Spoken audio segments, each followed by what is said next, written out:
صلی اللہ علیہ یا ابا عبداللہ۔ سید الشہداء اس حدیث شریف فرماتے ہیں، اے لوگو، اللہ جل ذکرہ نے لوگوں کو پیدا نہیں کیا مگر اس لیے کہ وہ اس کی عبادت کریں، وہ اس کی معرفت حاصل کریں۔ جب وہ اس کی معرفت حاصل کریں گے تو اس کی عبادت کریں گے، اور جب وہ اس کی عبادت کریں گے تو وہ دوسروں کی عبادتوں سے بے نیاز اور مستغنی ہو جائیں گے۔ وعلیکم السلام۔ آپ ذرا تھوڑا آگے تشریف لے آئیں، ایک باواز بلند صلوات تھوڑا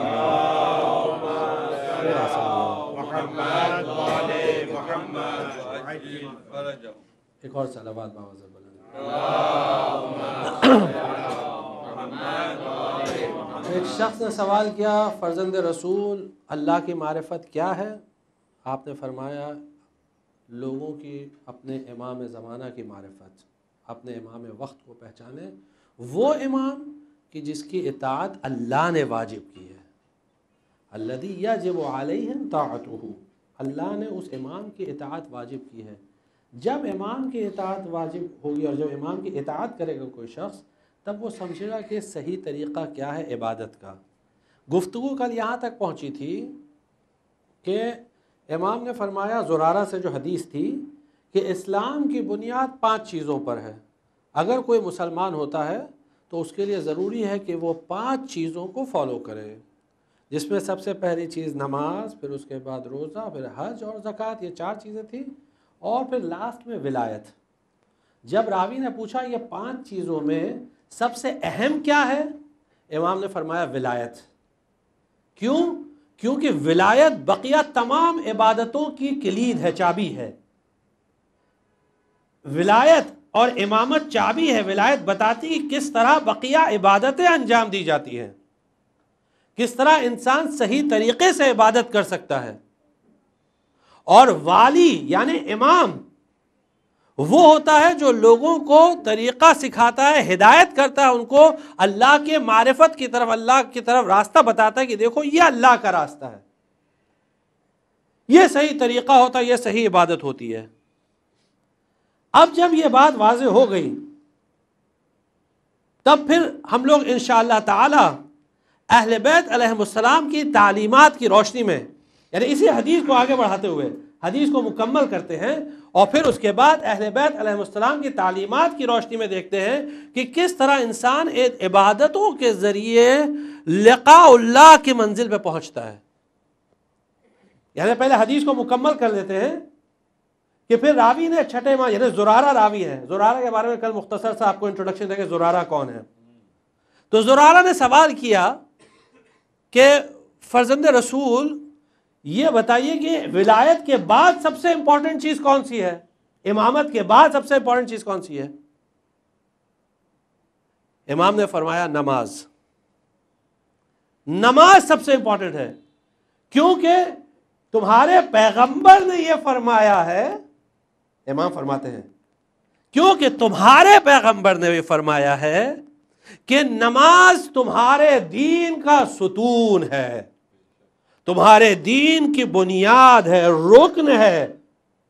جس کی نماز صحیح ہوگی اس کا دین صحیح ہوگا، جس کی نماز اچھی ہوگی اس کا دین اچھا ہوگا، جس کی نماز کمزور ہوگی اس کا دین کمزور ہوگا۔ اگرچہ اس عشرہ مجالس کا مقصد جو ہے وہ نماز کی اہمیت پر گفتگو نہیں کرتا، کیونکہ آپ لوگ سب اس کی اہمیت سے واقف ہیں، اور اگر واقعاً جو نماز کی اہمیت نہیں سمجھتے تو پھر تو بہت بڑا سوالیہ نشان لگ جاتا ہے۔ لیکن جب امام نے یہ فرمایا کہ یہ نماز یہ سب سے اہم ہے ولایت کے بعد، تو اب ائمہ علیہ السلام کی تعلیمات میں نماز کے ارکان کو سمجھنے کی کوشش کریں، ان کی معرفت، تاکہ لقاء اللہ کی اس منزل پر پہنچے کہ جو نماز کو کہا گیا ہے، نماز کو معراج کہا گیا ہے، الصلاۃ معراج المؤمن، نماز معراج ہے مومن کی۔ لقاء اللہ کیا ہوتا ہے؟ روایات میں لقاء اللہ کے 2 معنی نکلتے ہیں، 2 میننگز حدیثوں کی روشنی میں۔ دیکھیں، ایک لقاء اللہ تو زبردستی والا ہے، یعنی اس سے تو کسی کو بچنا ہے نہیں، وہ ہے موت، اسے کہتے ہیں لقاء اللہ۔ موت سے کسی کو بچنا نہیں ہے، کسی کو بچپن میں آ جاتی، کسی کو جوانی میں، کسی کو ضعیفی میں، ہر ایک کو جانا ضرور ہے۔ کچھ لوگ جو ہم لوگ کے ساتھ پچھلے سال تھے آج نہیں ہیں، آج کچھ لوگ ہیں، ہو سکتا ہے کہ اگلے سال نہ ہو۔ موت تو برحق ہے، موت سے کوئی انکار نہیں کر سکتا۔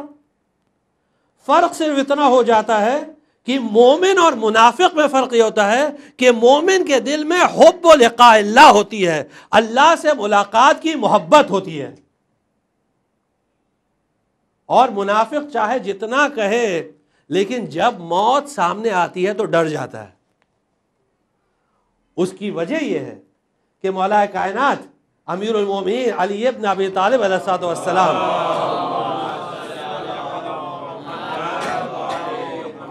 کہ بہت اچھے دوست تھے، صحابی تھے، حارث ہمدانی، یمن کے تھے، بہت زیادہ مریض ہو گئے، مایوس ہو گئے، پریشان ہو گئے۔ تو اچھے اچھے لوگ مایوس ہو جاتے ہیں، بڑی پریشانی، بڑی بیماری تھی، پریشان تھے۔ مولا کائنات عیادت کے لیے پہنچے، یعنی مریض کی عیادت کا بڑا ثواب ہے۔ ہمارے ہاں یہ کلچر بہت کم ہے، دوسروں کے ہاں زیادہ پایا جاتا ہے، جبکہ ہمارے ہاں حدیثیں زیادہ ہیں۔ ہمارے ہاں روایت میں ملتا ہے، مولا کائنات خود فرماتے ہیں میں 7 آدمیوں کی جنت کی ضمانت لیتا ہوں۔ ایک وہ ہے کہ جو کسی مریض کی عیادت کے لیے جائے اور راستے میں مر جائے، جنت اس پر واجب ہو جاتی ہے۔ ایک صلوات پڑھ دیجیے۔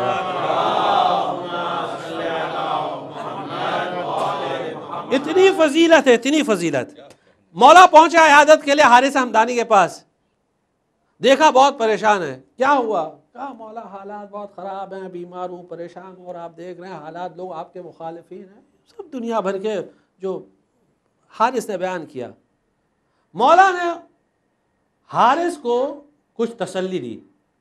اب وہ تسلی حدیث میں تو بڑی طولانی ہے، لیکن ایک شاعر ہیں سید حمیری جو گزرے ہیں، سید حمیری بڑے شجاع، بڑے بہادر، انشاءاللہ کبھی ان کا ذکر تفصیل کے ساتھ، بہت شجاع بہادر شاعر، کبھی ڈرتے نہیں تھے کسی سے۔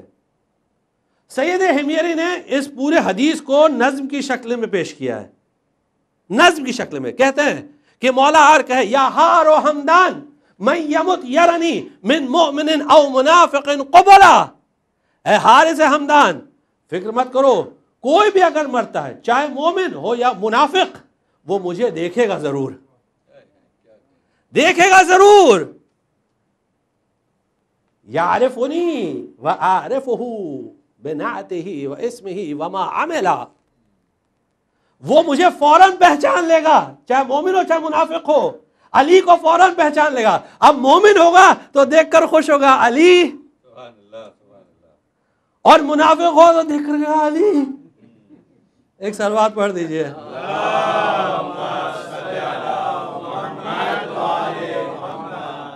یعنی بہت بچ کر جانا بہت مشکل ہوتا ہے علی سے، ہر جگہ ذکر علی آئے گا ہی، چاہے جہاں آپ جائیں ذکر علی آئے گا ضرور، اور جہاں ذکر علی نہیں ہوگا سمجھ لیجئے کہ وہاں کچھ نہیں۔ ایک صلوات اور پڑھ دیجئے۔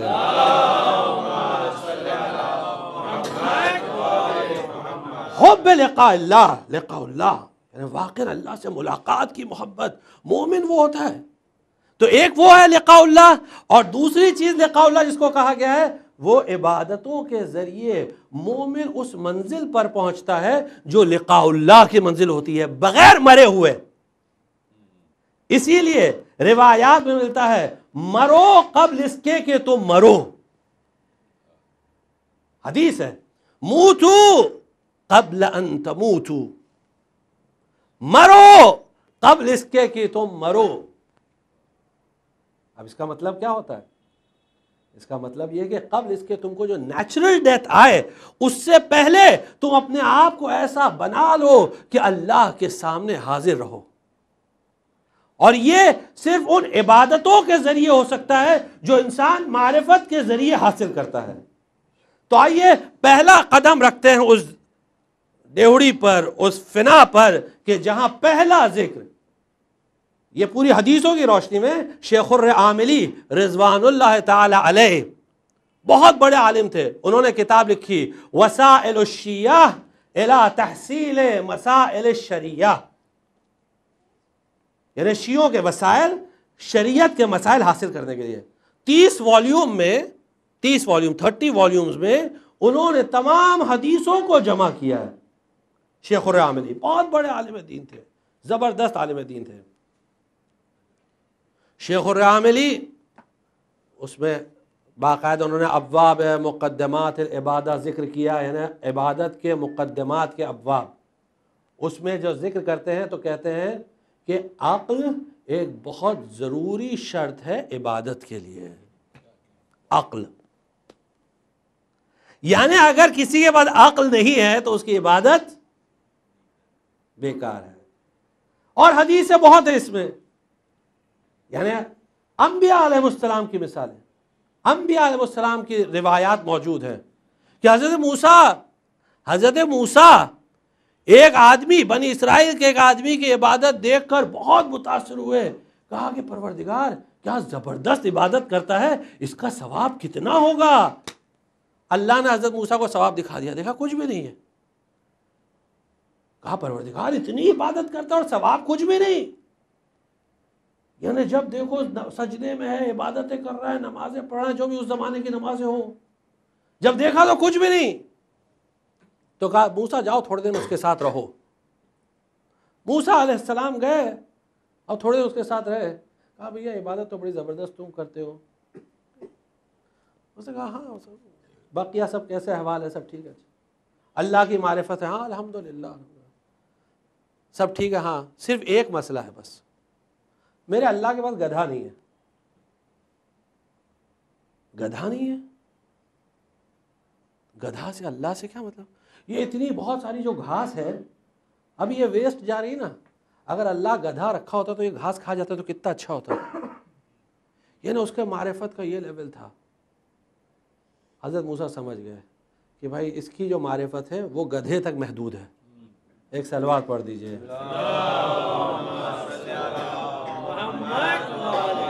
یعنی عبادت تو کر رہا ہے لیکن معرفت نہیں ہے، اس لیے معرفت بہت ضروری ہے. اور معرفت کے لیے عقل، فرماتے ہیں عقل. اب جب عقل کی گفتگو ہوتی ہے تو اب ایک حدیث آپ کی خدمت میں عرض کرتے ہیں اور پھر اس کے بعد بات کو اگلی منزل پر لاتے ہیں. عقل کے مطابق، عقل کے بارے میں اس سے پہلے 2-3 مرتبہ یہ حدیث آپ کے سامنے پڑھ چکے، اس لیے خالی اشارہ کریں گے کہ العقل ما عبد بہ الرحمن واقتصب بہ الجنان. عقل وہ جس سے اللہ کی عبادت کی جاتی ہے اور جنت حاصل کی جاتی ہے. یہ عقل کی تعریف ہے. عقل وہ چیز ہے جس سے عبادت کی جاتی ہے اللہ کی اور جنت حاصل کی جاتی ہے. اب دوسری حدیث میں مولا فرماتے ہیں لا دینا لمن لا عقل لہ. حدیث کو غور سے سنیے گا، مولا کائنات کی حدیث ہے، امیر المومنین باب مدینۃ العلم، فرماتے ہیں جس کے پاس عقل نہیں ہے اس کے پاس دین نہیں ہے. سنیے گا، حدیث اہل بیت علیہ السلام کی قرآن کی طرح یفسر بعضہ بعضا، ایک حدیث دوسرے حدیث کو سمجھاتی ہے. اسی لیے ضروری کہ تمام حدیثوں کو پڑھ کر نتیجے پر پہنچے. ایسا نہیں کہ 2-4 حدیث یہاں وہاں سے معلوم کر لیا اور پھر ایک نتیجہ پر پہنچ لی. نہیں، تمام حدیثوں کو پڑھنے کے بعد، اس سبجیکٹ پہ سٹڈی کرنے کے بعد تو فرماتے ہیں لا دین لمن لا عقل لہ، جس کے پاس عقل نہیں اس کے پاس دین نہیں. لیکن بات مولا نے یہاں مکمل نہیں کی. اب غور سے سنیے گا، ولا عقل لمن لا مروت لہ، اور جس کے پاس اور جو مرد نہیں ہے، یعنی لفظ مروت عربی میں مر'a سے بنا، مر'a یعنی مرد اور مروہ یعنی مردانگی. غور سے سنیے گا، حدیث مولا کی ہے، بہت غور سے توجہ کے ساتھ، جوانوں سے خاص خطاب ہے. ولا عقل لمن لا مروت لہ، جس کے پاس مروت نہیں ہے، جس کے پاس مردانگی نہیں ہے، جو مرد نہیں ہے وہ صاحب عقل نہیں ہے، اس کے پاس عقل نہیں ہے. اب آپ دیکھیے حدیث ہے، اب کیا مطلب ہوا اس کا؟ کیا مطلب ہوا؟ اب غور کریے گا، اب پریشان مت ہوئیے اس میں زیادہ، آپ کو ایک ایک سٹیپ حدیث کا لے کے چلتے ہیں تاکہ انشاءاللہ واضح ہو جائے بات. ایک صلوات باوازہ بلند پڑھ دیجیے.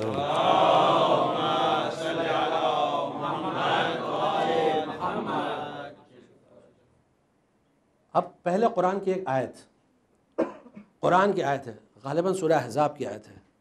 اللہ تعالیٰ فرما رہا ہے رجال، قرآن سورہ احزاب، رجال لا تلہیہم تجارت ولا بیع عن ذکر اللہ و اقام الصلاۃ و ایتاء الزکاۃ.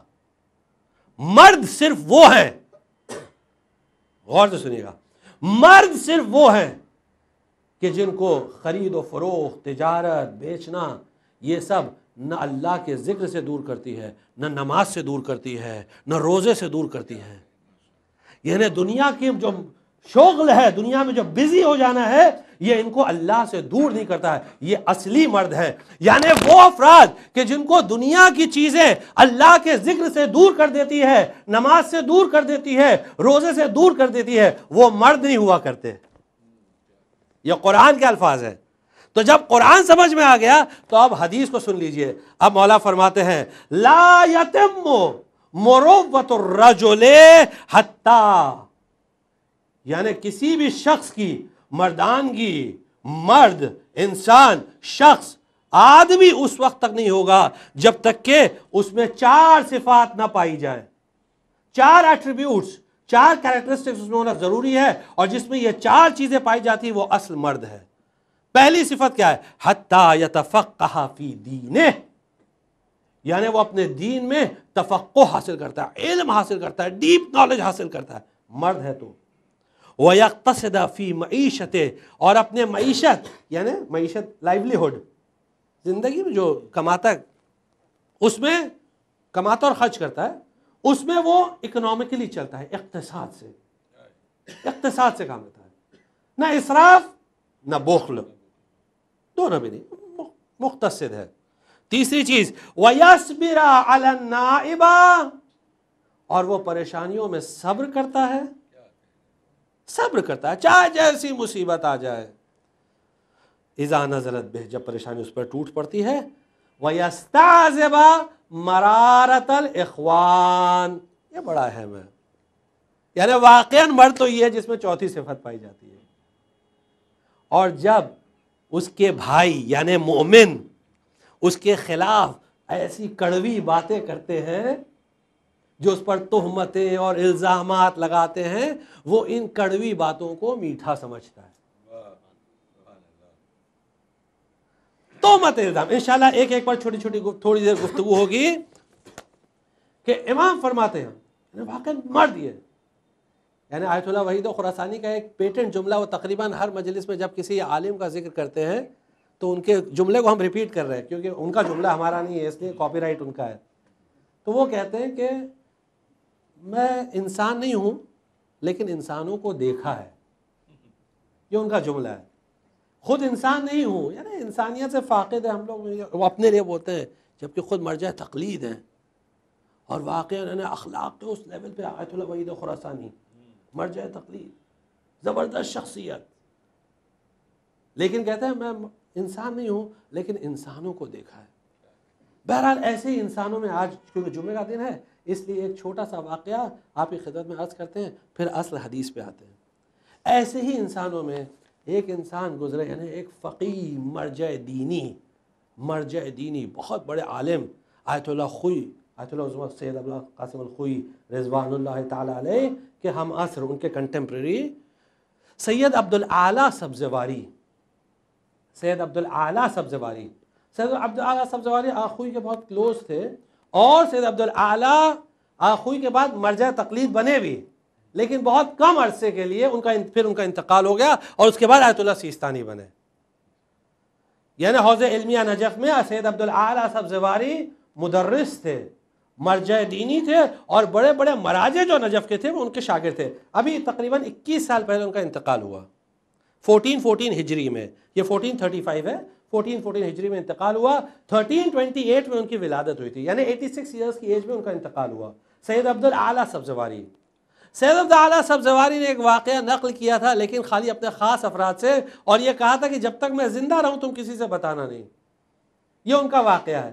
سید عبدالاعلی رضوان اللہ تعالی علیہ فرماتے ہیں کہ میں اپنے جوانی کے زمانے میں حج پر گیا تھا، اور مدینہ سے مکہ جا رہا تھا کہ جو ڈرائیور تھا، وہ ڈرائیور جو بس کا ڈرائیور تھا، وہ راستہ بھٹک گیا، اور راستہ بھٹکتے بھٹکتے پھر وہ بالکل ہی دور نکل گیا، اور ایسے جتنا وہ جاتا گیا اتنا وہ غلط وہ چلتا چلا گیا. اس زمانے میں تو مکہ مدینہ کوئی روڈ جو بھی قاعدے کے نہیں تھے، کچھ نہیں تھا نا، اس زمانے کی بات کر رہے ہیں 1328 ہجری، یعنی آج سے 107 سال پہلے، یعنی ان کی ولادت ہوئی سمجھے 20 سال بعد، یعنی سمجھے کہ 80-90 سال پہلے کی بات ہے۔ تو اس زمانے میں تو سعودی عرب میں بھی تیل تو نکلا نہیں تھا، تو کچھ تھا نہیں ادھر، یہ تو تیل نکلنے کے بعد وہاں سب ڈیولپمنٹ ہوا ہے، ورنہ تو یہ عرب تو یہ تو جانور اور انسان کے بیچ کی منزل والے تھے، یعنی آج بھی ویسے ہی ہے لیکن تھوڑا سا سمجھے اور بدتر تھے۔ تو کہتے ہیں کہ ہم لوگ ایسے بھٹکتے چلے گئے، یہاں تک کہ جو بس تھی وہ سب ریگستان میں اتر گئی اور فیول ختم ہو گیا، پریشان ایک دم سے عبدالعالیٰ سب سے بن گیا۔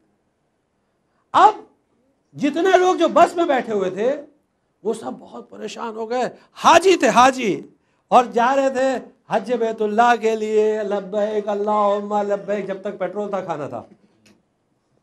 یہ ہم لوگ سب کا حال ہے، جب تک زندگی اچھی چلتی ہے لبیک اللہم لبیک۔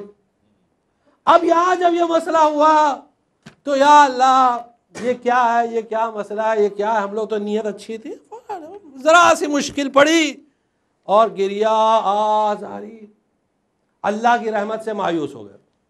اللہ اکبر، رحمت خدا سے کبھی مایوس نہیں ہونا چاہیے۔ آپ لوگ تو سب ماشاءاللہ دعا کمیل ہم سے زیادہ پڑھتے ہیں، اور دعا کمیل آپ جانتے ہیں، واقف ہے دعا کمیل۔ دعا کمیل کے جملوں میں کیا لکھا ہے؟ مولا کائنات دعا کمیل کی تعلیم دی، آپ اس کو پڑھیے غور سے، کہ فرماتے ہیں کہ جہنم میں جانے کے بعد بھی اللہ کی رحمت سے امید لگا کے بیٹھا ہے کہ پروردگارا اگر تو نے مجھے جہنم کی آگ میں ڈال دیا تب بھی میں وہاں سے بکا کرتا رہوں گا اور تجھے آواز دیتا رہوں گا۔ آپ دیکھیں امید اس کو کہتے ہیں، یہ دعا کمیل کے جملے ہیں۔ اگر تو نے جہنم کی آگ میں بھی ڈال دیا اس کے بعد بھی چلاتا رہوں گا، اور جہنم والوں سے کہوں گا کہ تمہیں معلوم ہے میں کون ہوں؟ میں اللہ کی عبادت کیا کرتا تھا، میں اس کا سجدہ کیا کرتا تھا، اس کے بعد بھی۔ عجب دعا کمیل کے جملے، واقعا غور سے پڑھیے جملوں کو۔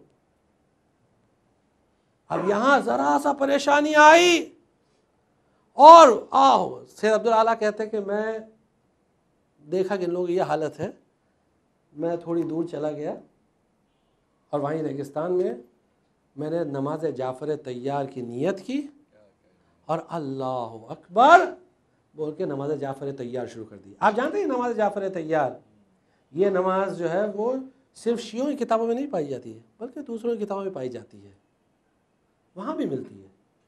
یہ بہت زبردست نماز ہے، اس کے زبردست اثرات ہیں۔ سید عبدالعالیٰ کہتا ہے میں نے اللہ اکبر بول کے نماز شروع کی۔ اب جیسے ہی نماز شروع کی، میری نماز جعفر طیار ختم بھی نہ ہوئی تھی کہ وہ بس کے سٹارٹ ہونے کی آواز آ گئی، اور ایک شخص نے آ کر کہا کہ صحیح ہے، تعال سید، آؤ جلدی جلدی آؤ، بس سٹارٹ ہو گئی چلنا۔ تو میں بس کی طرف آیا، میں نے کہا کیا ہوا، بس کیسے سٹارٹ ہو گئی؟ کہا تم وہاں نماز پڑھ رہے تھے کہ یہاں ایک شخص آیا اور اس نے بس یوں کیا اور یہ بس سٹارٹ ہو گئی، اور اس نے باقاعدہ سب چیزیں لا کر کھانے پینے کی دی، اور اس نے کہا یہ لوگ کھاؤ پیو، تم لوگ اطمینان سے جاؤ حج کے لیے، لیکن اس سید کو نہیں بھولنا کیونکہ میں یہاں اسی کی وجہ سے آیا ہوں۔ ایک صلوات پڑھ دیجیے۔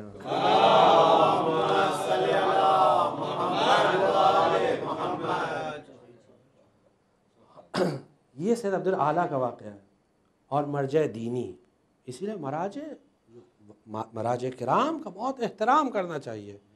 واقعی یہ وہ لوگ جنہوں نے اپنی جانیں دی، اپنی زندگی دی ہے، پوری زندگی نکال دی پڑھنے لکھنے میں۔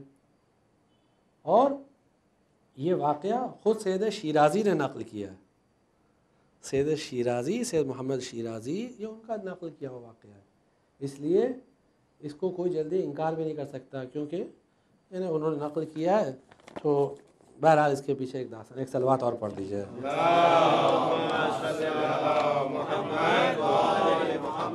تو امام فرماتے ہیں 4 صفات ہونا چاہیے، اور یہ 4 صفات میں سب سے پہلی چیز دین میں ڈیپ نالج ہونا چاہیے. جوانوں دین میں ڈیپ نالج، جس کے پاس ڈیپ نالج نہیں ہے ریلیجن میں. امام فرماتے ہیں، راوی کہتا ہے، ابو حمزہ صومالی کہتے ہیں کہ سمعت ابا عبداللہ علیہ السلام یقول تفقہوا فی الدین فإنہ من لم یتفقہ فی الدین فإنہ اعرابی. دین میں ڈیپ نالج حاصل کرو، کیونکہ جو دین میں ڈیپ نالج حاصل نہیں کرتا ہے وہ بدو ہے، جنگلی ہے، انسانیت سے فاقد ہے، انسانیت نہیں اس میں. تو ماں باپ کو چاہیے بچوں کو نالج کی طرح لے کے جائیں، انہیں دینی نالج، تفقہوا فی الدین، دین کے لیے. آج کل ماں باپ ساری چیزوں کا انتظام کرتے ہیں لیکن دینی تعلیم کا نہیں. خرچ کریں گے دنیاوی تعلیم کے لیے، دینی تعلیم کے لیے نہیں.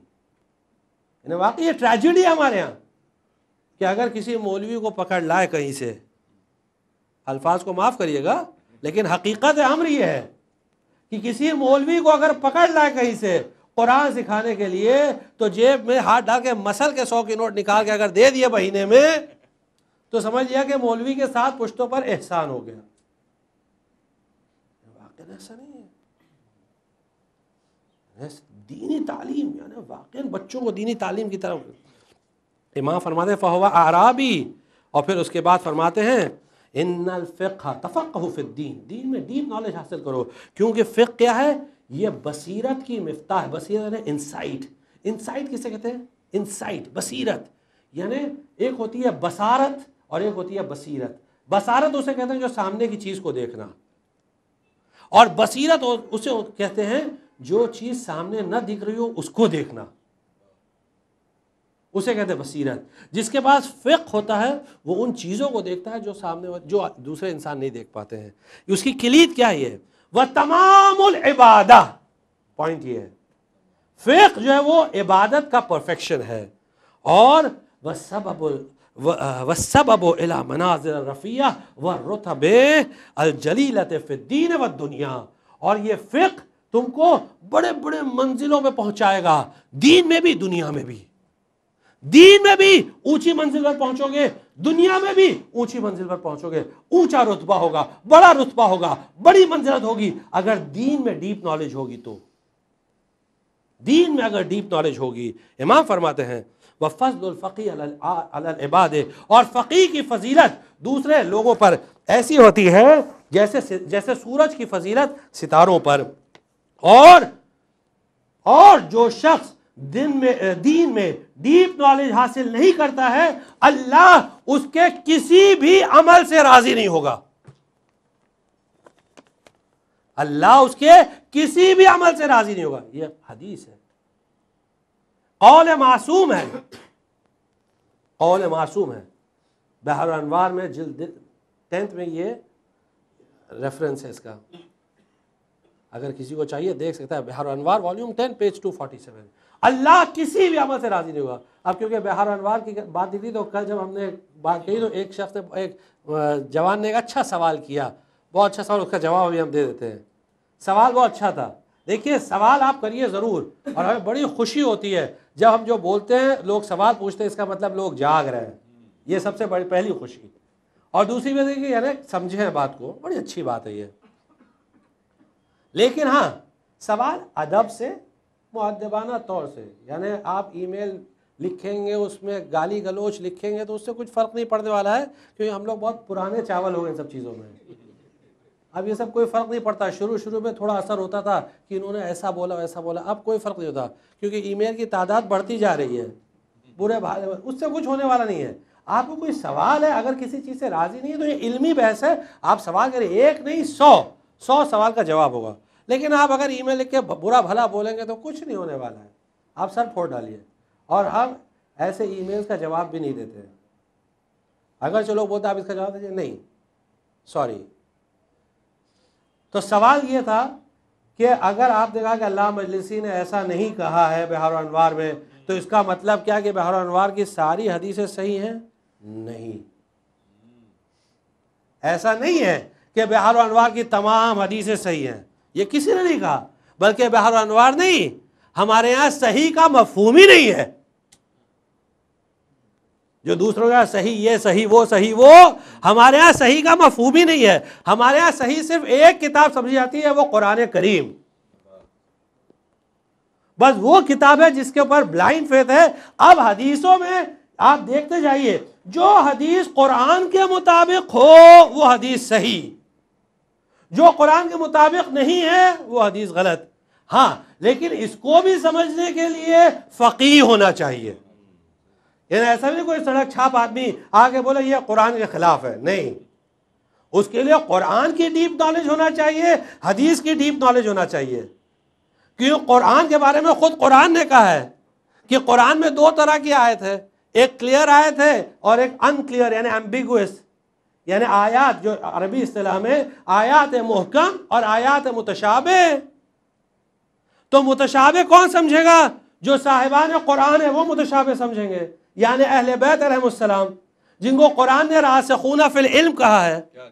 مولا کائنات نے جو بلاغہ میں فرماتے ہیں، جو ہم اس سے پہلے بھی آپ کی خدمت میں عرض کر چکے ہیں، لیکن ان الذکر تنفع المؤمنین، یاد دلانا مومنین کے لیے اچھا ہوتا ہے. اس لیے کہہ رہے ہیں کہ مولا کائنات فرماتے ہیں این الذین زعموا انہم الراسخون فی العلم کذبا وبغیا علینا. یہ نہج البلاغہ کا جملہ ہے. کہاں ہے وہ لوگ جو دعویٰ کرتے ہیں کہ وہ راسخون فی العلم ہے، ہمارے علاوہ قرآن کو سمجھتے ہیں. عجب، وہ جھوٹ بولتے ہیں اور انہوں نے ہمارے خلاف بغاوت کی ہے. جو بھی ایک ہے تو قرآن کا علم صرف اہل بیت علیہ السلام سمجھتے ہیں، ان کے علاوہ کوئی نہیں. تو حدیثوں کا علم ہو، قرآن کا علم ہو، تب جا کے وہ فیصلہ کر سکتا ہے. ایسا نہیں کہ انٹرنیٹ پہ 4 ویب سائٹ سرف کرنے کے بعد پھر بولے یہ حدیث غلط ہے یہ حدیث صحیح ہے. انشاءاللہ حدیث کا ڈسکشن اگر اللہ نے توفیق دی، اب تک کر نہیں پائے لیکن انشاءاللہ کریں گے ضرور اگر اللہ توفیق. ایک صلوات پڑھ دیجئے.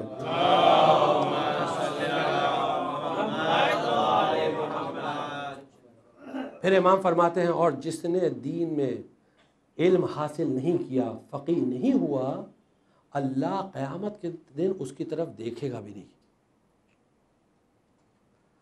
اللہ اس کی طرف دیکھے گا بھی نہیں، یعنی اس کے کوئی اعمال قبول ہونے والے نہیں ہیں، اس کے سارے اعمال بیکار ہیں. آپ دیکھیے کتنی اہمیت ہے، کتنی اہمیت ہے.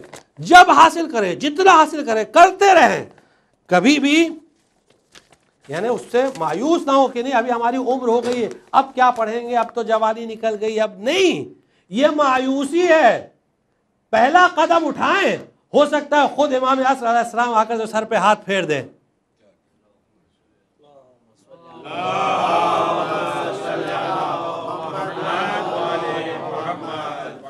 تو کبھی اللہ کی رحمت سے مایوس نہ ہو. لیکن آف کورس یہ جوانوں کے لیے کہہ رہے ہیں کہ علم بغیر درس کے، تدریس کے، پڑھنے کے، محنت کے علم حاصل نہیں ہوتا. جیسا کہ کہاوت ہے عربی میں کہ علم کوئی کھجور نہیں ہے کہ ایک ایسے منہ میں ڈال دیا کھا لیا عالم ہو گئے. نہیں، بڑی محنت کرنی پڑتی ہے، بڑی جد و جہد کرنی پڑتی ہے. تو محنت کرنا چاہیے، جوانوں کو محنت کرنا چاہیے، پڑھنا چاہیے، دینی تعلیم حاصل کرنا چاہیے. ایک عالم کے، ایک کسی بھی شخص کے نیچے پڑھ کر اور آہستہ آہستہ اوپر جائیں پڑھتے جائیں تاکہ علم حاصل ہو. لیکن علم حاصل کرنے کے بعد کیوں یہ اس لیے ہم بولیں کہ کبھی کبھی کیا ہوتا ہے کچھ لوگ 2 کتابیں پڑھ لیتے ہیں اور سمجھتے ہیں ہم بہت بڑے عالم ہو گئے، اور پھر علماء کے سامنے جو ہے وہ سینہ تان کے چلنے لگتے ہیں، اور پھر بڑے بڑے علماء کو لیٹر لکھتے ہیں کہ آپ نے یہ حدیث غلط پڑھی. یہ نا تھوڑا صبر ہونا چاہیے. چاہے جتنا بڑا کوئی عالم ہو جائے، ایک چیز کو یاد رکھے کہ علماء صرف اہل بیت علیہ السلام ہیں، صرف اہل بیت علیہ السلام. اسی لیے اگر آپ کافی، کتاب کافی جس کا کل ذکر کیا تھا نا، اس کتاب کا اگر آپ پریفیس پڑھیں گے تو شیخ کلینی ثقۃ الاسلام، ثقۃ الاسلام شیخ کلینی جو اتنے بڑے فقیہ تھے، کافی کتاب ان کی ہے. انہوں نے جب اس کتاب کا پریفیس لکھا ہے تو کتاب میں پریفیس میں ہر جگہ جب بھی اہل بیت کا ذکر کیا ہے تو اس میں انہوں نے لکھا ہے وقال العلماء علیہم السلام، اور علماء علیہم السلام یعنی اہل بیت علیہم السلام نے فرمایا. اصل علماء اہل بیت، ان کے سامنے سب جاہل. یعنی خود روایت میں ملتا ہے، روایت میں ہے کہ لوگ صرف 3 طریقے کے ہوتے ہیں، ایک علماء، دوسرے متعلمین، اور تیسرے کوڑا کچرا. ذرا غور سے سنیے گا حدیث کو. ایک علماء، دوسرے متعلمین، تیسرے کوڑا کچرا. راوی نے امام سے اس حدیث کا مطلب پوچھا، مولا اس کا مطلب کیا ہے؟ راوی گھبرا گیا نا کہ ہماری گنتی تیسری کیٹیگری میں تو نہیں ہے. لوگ گھبرا جاتے ہیں، ڈر جاتے ہیں. لیکن امام نے فرمایا علماء سے مراد ہم ہیں، متعلمین سے مراد یعنی متعلمین یعنی اسٹوڈنٹس. ہاں اسٹوڈنٹس سے مراد ہمارے شیعہ، اور کوڑا کچرا یعنی دوسرے لوگ، دوسرے شیعہ کے علاوہ. تو علماء صرف اہل بیت علیہ السلام.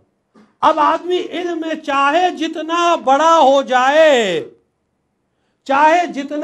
ہو جائے، کبھی اس کے منہ سے یہ نہیں نکلنا چاہیے کہ میں عالم ہوں. انا العالم، من قال انا العالم فهو جاہل. جو کہے میں عالم ہوں جاہل ہے. کبھی منہ سے یہ بات نکلنا نہیں چاہیے. اور کبھی بھی اپنے آپ کو خدا نخواستہ اہل بیت کے مقابلے میں نہ لائے. دیکھیے ہم نے بہت بڑا جملہ بول دیا، یہ جملہ بہت بڑا ہے.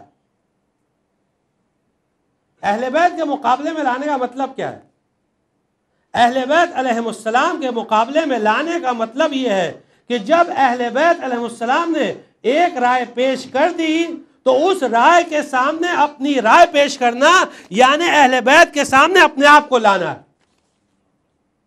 اب جو لوگ اس میدان کے وہ ہماری بات کو سمجھ رہے ہیں، وہ بات کو سمجھ رہے ہیں، ہمارے اشارے کو سمجھ رہے ہیں. لیکن یاد رکھیے اجتہاد در مقابل نص حرام ہے.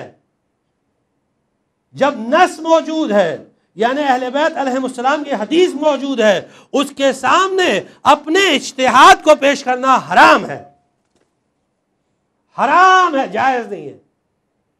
علماء اس بحث سے اچھی طرح واقف ہیں، وہ جانتے ہیں. تو اگر کسی بھی موضوع پہ اگر ہمیں گفتگو کرنا ہے، ہمیں بات کرنا ہے، تو ہمیں جا کر پہلے حدیثوں کا مطالعہ کرنا چاہیے. اہل بیت نے اس بارے میں کیا کہا ہے، اہل بیت کا کیا نظریہ ہے. انشاءاللہ تسلیم کے بعد جب گفتگو ہوگی، تسلیم یعنی سبمیشن، انشاءاللہ 1-2 مجلس بعد اس پر بھی تھوڑی سی گفتگو ہوگی، تو اس پر تھوڑی سی تفصیلات اس پہ بیان کی جائے گی. لیکن اہل بیت نے کیا کہا ہے وہ دیکھنا اور سبمٹ کرنا ہے پوری طریقے سے. اہل بیت نے کہا اس کے بعد. یہ مخالفین کی عادت ہے کہ اہل بیت نے کہا اس کے بعد اپنی رائے کو پیش کرنا. چھٹے امام صادق علیہ السلام کا دور تھا.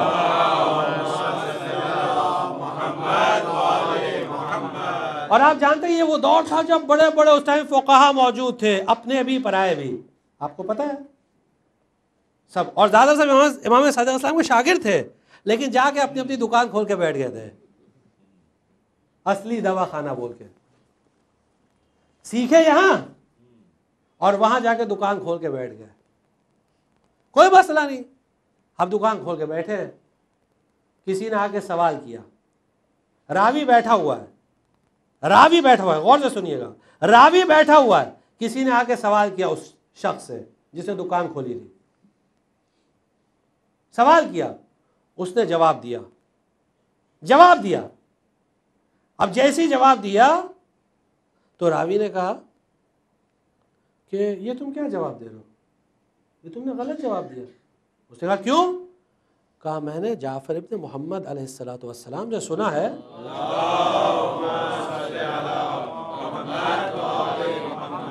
جو تم نے کہا اس کا ایک دم اپوزٹ سنا. جو تم نے کہا اس کا اپوزٹ. چھٹے امام نے فرمایا. اب دیکھیے اب یہاں اس کے ایگو کی بات آ گئی، اب دکان کی بات آ گئی نا، دھندے کی بات. دھندے پہ کوئی ہاتھ نہیں، یعنی یہاں کوئی ٹچ نہیں کرنا چاہیے، باقی کچھ بھی چلے گا. اب دھندے کی بات آ گئی تو ایک دم غصے میں آ گیا. کہنے لگا شاگرد ہے امام کا، کہتا ہے کہ اگر 2 سال نہ ہوتے شاگردی کے تو میں برباد ہو گیا ہوتا. یعنی جو سیکھا وہیں سے سیکھا. لیکن انا ایسی چیز ہوتی ہے جب ابلیس کو برباد کر دی تو فکیف باولادہ. جب ابلیس کو برباد کر دیا، انا نے تو اولاد کا کیا سوال ہوتا ہے اس کی، اولاد ابلیس کچھ نہیں. اب جیسے ہی کہا اس نے کہ میں نے چھٹے امام سنا ہے، جعفر ابن محمد سنا ہے، تو اس نے فوراً کہا وما یعلم جعفر ابن محمد، جعفر کیا جانتے ہیں، وما یعلم جعفر ابن محمد انا عالم منہ، میں جعفر سے زیادہ جانتا ہوں، انا عالم منہ، انا لقیت الرجال وسمعت من افواہہم، میں نے بڑے بڑے اساتذہ کے درس اٹینڈ کیے ہیں، میں نے خود درس میں ان کے سنا ہے، تم کیا مجھے بتاتے ہو؟ اساتذہ کے درس اٹینڈ کیے بڑے بڑے ہیں، جعفر کو کیا معلوم؟ دیکھیے بدتمیزی، اہانت. ان کے منہ سے میں نے سنا ہے. اب یہاں ختم نہیں کرتا بات کو، ایک جملہ اس نے اور کہا، کہتا ہے وجعفر ابن محمد صحفی، اور جعفر ابن محمد کا جو علم ہے وہ تو کتابی نالج ہے، خالی کتاب پڑھی انہوں نے، یعنی قرآن اور حدیث خالی.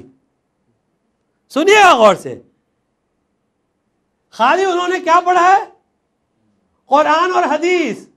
یعنی آج کل جو بولتے ہیں نا یہ حدیث خالی پڑھتے ہیں، تو پھر کیا پڑھے بھائی؟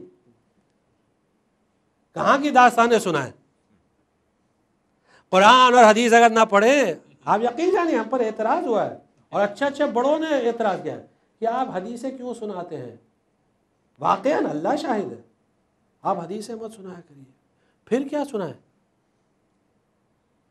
امام نے خود فرمایا ہماری حدیثیں لوگوں تک پہنچاؤ، جب وہ ہماری حدیثوں کو سنیں گے تو ہماری پیروی کریں گے، ہماری اتباع کریں گے.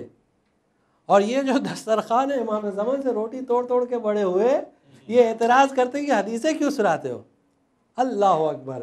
تو یہ کوئی نئی، یعنی کوئی نئی چیز نہیں، بہت پرانی ہے، یہ اسی کی سیرت پر چلتے آ رہے ہیں. اس نے کیا کیا؟ جعفر ابن محمد صحفیون، ان کا علم کیا ہے؟ خالی کتاب و حدیث ہے، یعنی قرآن و حدیث ہے. کیا ہے ان کا؟ خیر راوی نے سنا، راوی نے سن کر، اور جب پہنچا مدینہ امام کے پاس، امام کی خدمت میں حاضر ہوا، کہنے لگا کہ مولا میں وہاں تھا اور یہ حج میں، اور یہ شخص جو ہے وہ یہ سب کہہ رہا تھا، اور جب میں نے اعتراض کیا تو اس نے یہ جواب دیا. اب حدیث کا جملہ سنیے، فَضَحِكَ جعفر ابن محمد علیہ السلام. امام مسکرانے لگے، ہنسنے لگے اس کی بات پر، امام ہنسنے لگے اس کی بات پر. فقال، پھر امام نے فرمایا علیہ لعنت اللہ، اللہ کی لعنت ہو اس پر، وہ اللہ کی رحمت سے دور ہے. جو بھی وہ کہہ رہا ہے سب بیہودی بات ہے. علیہ لعنت اللہ. اما قولہ، لیکن اس کی یہ بات کہ انا صحفیون، کہ میرا علم کتابی ہے، یہ بالکل صحیح ہے. اما قولہ انی رجل صحفیون فقد صدق، یہ بات تو صحیح ہے. اور پھر امام فرماتے ہیں قرأت صحف ابراہیم و موسیٰ، میں نے ابراہیم اور موسیٰ کی تمام کتابوں کو پڑھا، اسی میں سے باتیں کر رہا ہوں. ایک صلوات پڑھ دیجئے محمد و آل محمد.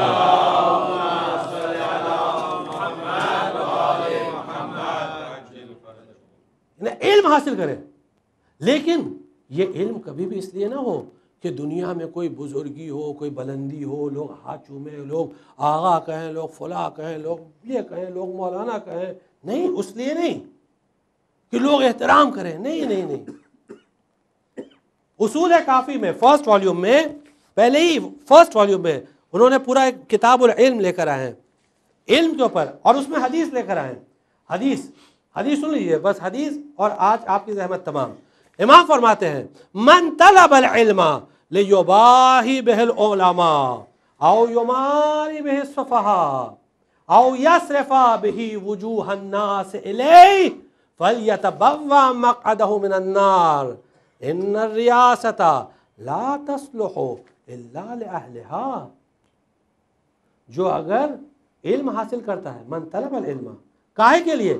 لیباہی بہ العلماء، تاکہ علماء کے سامنے فخر و مباحات کرے، فخر کرے، پرائیڈ کرے کہ میں بھی عالم ہوں، میں بھی جانتا ہوں، میرے پاس بھی علم ہے. اگر وہ اس لیے کر رہا ہے او یماری بہ السفہاء، یا صرف اس لیے حاصل کر رہا ہے تاکہ بے وقوفوں سے ڈیبیٹ کرے، احمقوں سے ڈیبیٹ کرے، او یصرف بہ وجوہ الناس الیہ، یا تاکہ لوگوں کو اپنی طرف اٹریکٹ کرے، وہی دکان کھول کے بیٹھ جائے تاکہ لوگ اس کے پاس آئیں، آقا کہیں، جناب کہیں، عزت کرے، احترام کرے، اس لیے علم حاصل کر رہا ہے. یعنی انگلش میں کہتے ہیں for playing to the galleries, playing to the galleries. اگر اس لیے کر رہا ہے تو امام فرماتے ہیں فَلْيَتَبَوَّأْ مَقْعَدَهُ مِنَ النَّارِ، اس نے جہنم میں اپنے لیے ایک سیٹ ریزرو کر لی ہے. عالم ہے بہت بڑا، لیکن انٹینشن کیا ہے؟ یہ تینوں چیزیں ہیں. جہنم میں اس کی سیٹ ریزروڈ ہے. فَلْيَتَبَوَّأْ مَقْعَدَهُ مِنَ النَّارِ. اور پھر امام فرماتے ہیں ان الریاست لا تصلح الا لأہلہا، رئیس بننا تو صرف ان لوگوں کے لیے ہے جن کو اللہ نے اہل بنایا ہے، اس کا جس کو اللہ نے وردی بنایا ہے، جو ڈیزرو کرتے ہیں ان کے لیے. تو کبھی اس طرح سوچنا بھی نہیں چاہیے. نیت یہ نہیں ہونا چاہیے ہرگز کسی بھی لیول پہ، یہ نیت نہیں ہونا چاہیے کہ انسان اس لیے کہ تاکہ مثلا کوئی بزرگی، کوئی مرتبہ، کوئی مقام نہیں، بلکہ علم ایسی چیز ہے کہ جتنا انسان علم حاصل کرتا جاتا ہے اتنا زیادہ اس میں ہیوملٹی آنا چاہیے، تواضع آنا چاہیے، انکساری آنا چاہیے، ہمبل ہونا چاہیے. کیونکہ وہی درخت، وہی شاخ جھکتی ہے جس میں پھل زیادہ ہوتے ہیں، اور جس میں کچھ نہیں ہوتی وہ تاڑ کی طرح لمبی رہتی ہے، قطعاً کسی کے سامنے جھکے گی نہیں. انسان جھکتا ہے، ہمبل ہوتا ہے، اور ہر ایک کو اپنے سے بڑا سمجھتا ہے کہ یہ مجھ سے بہتر ہے، یہ مجھ سے بہتر ہے، کیونکہ میں اپنے عیب سے واقف ہوں لیکن اس کے عیب سے واقف نہیں ہوں، میں نے صرف اس کی اچھی باتیں دیکھی ہیں. یہ عالم کی علامت ہے، اللہ سے ڈرتا ہے. انما یخشی اللہ من عبادہ العلماء، صرف جو صاحبان علم ہیں وہ اللہ سے ڈرتے ہیں. واقعاً خوف خدا ہونا چاہیے، خوف خدا نہیں. اگر خوف خدا نہیں ہے تو پھر کیا ہے؟ سارا علم بیکار ہے. جہانا آ جاتا ہے انسان اہل بیت کو چھوڑ دیتا ہے. سید الشہداء نکل رہے ہیں، 28 رجب آ گئی. سید الشہداء نے دعوت دی لوگوں کو. بڑے بڑے علماء تھے روایات میں جن کو دعوت دی کہ میں جا رہا ہوں اس مقصد کے لیے. بڑے بڑے لوگ تھے لیکن تیار نہیں ہوئے. توجیہ پیش کر رہے تھے، جسٹیفیکیشن، کوئی کیا کوئی تفسیر ہے. بہرحال 28 رجب تھی. عبداللہ ابن سنان کوفی کہتا ہے کہ اتفاق سے اس دن میں مدینے میں داخل ہوا. اب جب میں دیکھا تو مدینے میں تمام لوگ پریشان ہیں، اداس ہیں، مایوس ہیں. میں سمجھ نہ سکا کہ اس کی کیا وجہ ہے. میں نے ایک صاحب سے پوچھا کہ بھائی یہ بتاؤ کہ یہ لوگ سب پریشان کیوں نظر آ رہے ہیں، یہ سب مایوس کیوں ہیں، اداس کیوں ہیں؟ کہا تم اجنبی معلوم ہوتے ہو. کہا میں اہل کوفہ ہوں، میں کوفے سے ہوں، مجھے نہیں معلوم. کہا نواس رسول حسین ابن علی مدینہ چھوڑ کے جا رہے ہیں، مدینہ ویران ہو رہا ہے، مدینہ اجڑ رہا ہے، بس مدینہ اجڑنے والا ہے. عبداللہ ابن سنان کہتا ہے کہ بس میں نے جب یہ سنا تو میں نے سوچا کہ میں بھی چل کے دیکھوں کہ مدینہ والے نواس رسول کو کس طرح رخصت کرتے ہیں. اب جو میں بیت الشرف کے پاس آیا تو میں نے دیکھا کہ وہاں کافی بھیڑ لگی ہوئی ہے اور کافی مجمع ہے، لوگ دیکھنے کے لیے آئے ہیں کہ حسین ابن علی کس طرح مدینہ چھوڑ رہے ہیں. کہ ایک مرتبہ بیت الشرف سے ایک معظمہ برآمد ہوئی. جیسی معظمہ برآمد ہوئی اور ایک ناقہ لا کے رکھا گیا کہ بیت الشرف سے 2-3 جوان نکلے آگے اور انہوں نے لوگوں سے کہا دور ہٹو، دور ہٹو، سیدانیاں نکل رہی ہے، دور ہٹو. سب کو دور ہٹایا، لوگوں دور ہٹایا. جیسے ہی ایک معظمہ برآمد ہوئی اس معظمہ کو ایک 13 سال کے بچے نے سوار کیا. میں نے کسی شخص سے پوچھا کہ یہ معظمہ کون تھی اور یہ سوار کرنے والا کون ہے؟ اس نے کہا یہ فروا ہیں اور حسن کی بیوہ ہیں اور سوار کرنے والا حسن کا یتیم قاسم ہے۔ کہ تھوڑی دیر بعد ایک دوسری معظمہ برآمد ہوئی اور ایک 18 سال تقریباً 18 سال کا جوان تھا، اس نے ان معظمہ کو سوار کیا۔ میں نے پوچھا یہ کون؟ کہا یہ شبیہ پیغمبر حسین کا لال علی اکبر اور یہ اس کی ماں ام لیلہ۔ اب تھوڑی دیر نہ گزری تھی کہ ایک اور معظمہ برآمد ہوئی اور ایک شخص جوان وہ آگے بڑھا جو اب تک ناقہ کی اہتمام میں مصروف تھا، بس وہ آگے بڑھا اور اس نے معظمہ کو اس ناقے پر سوار کیا۔ میں نے پوچھا یہ کون؟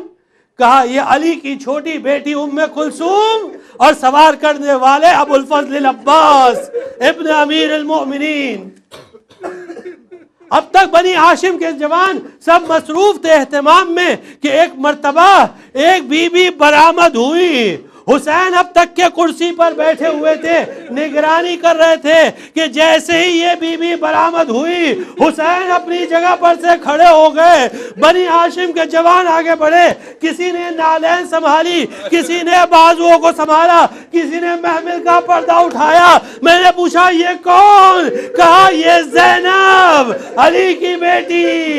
حسین نے خود، عباس نے خود زینب کو سوار کیا۔ زینب سوار ہوئی، اب قافلہ بڑھنا شروع ہوا۔ حسین نے دائیں دیکھا اور بائیں دیکھا اور سوال کیا ایکم یقدم جوادی، عباس سے خطاب کرتے ہوئے اے عباس، اے بھائی، اے میرے علمدار، کون ہے جو میرے لیے سواری لائے گا؟ عباس نے فوراً بڑھ کر سواری لائی اور حسین کو سوار کیا۔ 28 رجب کو مدینے میں جب حسین سوار ہوئے تو عباس نے سوار کیا تھا۔ اب جب روز عاشورہ، عصر عاشورہ، آخری سلام کے بعد اب جب حسین نکلے تو کہا ایکم یقدم جوادی، ارے کون ہے جو مجھے سوار کرے گا؟ تو اب فرات سے تو کوئی نہ آئے گا، لیکن زینب نکلی اور کہا بھیا پریشان نہ ہو، ابھی زینب زندہ ہے۔ روز عاشورہ زینب نے سوار کیا۔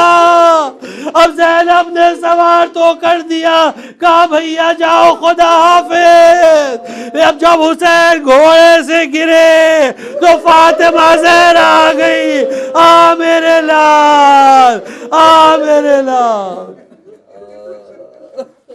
وَسَيَعْلَمُ الَّذِينَ ظَلَمُوا حق قول محمد أَيَّ مُنْقَلِبٍ يَنْقَلِبُونَ إِنَّا لِلَّهِ وَإِنَّا إِلَيْهِ راجعون۔